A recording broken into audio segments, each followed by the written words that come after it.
everybody. I'm making a quick video because I got a question in the email about one of the self-assessment items on the Trinity Chapter 3, and the explanation that was given is sort of hard to follow, and so I thought I would make a quick video to talk through this question visually.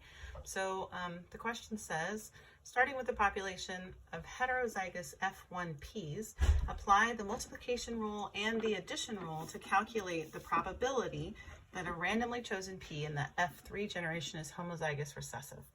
So to restate that, they said that we're starting with the population of heterozygous F1Ps. So I'm just going to write up here that our F1 generation is heterozygous, and this is for the color trait. So big Y, little y.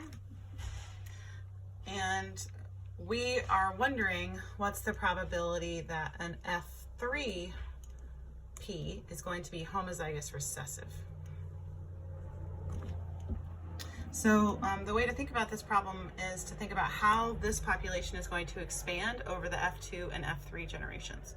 So if an F1 generation is a heterozygote and it's crossed to itself, then that means that F1 big Y, big little y times big Y, little y means that we're going to have 1/4 of the offspring are going to be big Y, big Y.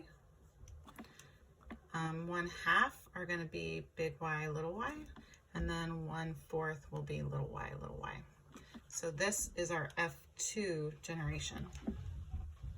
So then the question becomes, of these three populations of F2, which of these are going to possibly create F3 generations that are little y, little y? So this one can't create any recessive individuals because it doesn't contain any recessive alleles, so we don't have to worry about that one anymore. And instead, we're going to follow these two populations to calculate what the probability is that one of these is going to end up creating a recessive. So we can follow this one first, and if we have two heterozygotes again, then we're going to get the same probabilities that we had before. So 1/4 of the individuals will be big Y, big Y, 1/2 will be heterozygous, and another 1/4 will be homozygous recessive. And these are the F3 individuals.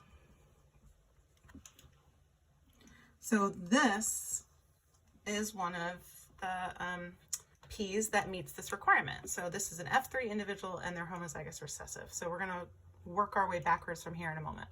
So the other possibility to get to this is if this part of the population of F2 creates some individuals, and in this case, everybody is already homozygous recessive.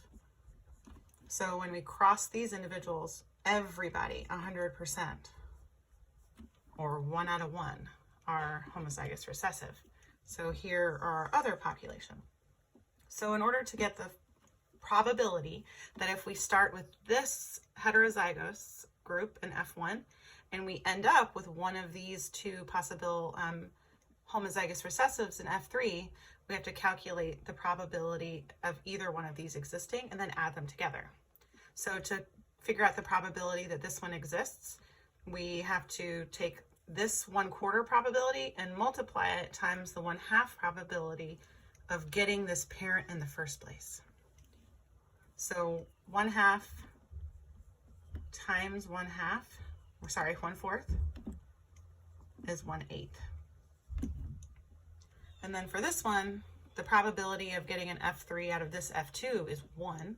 And then the probability of getting this F2 in the first place was 1/4.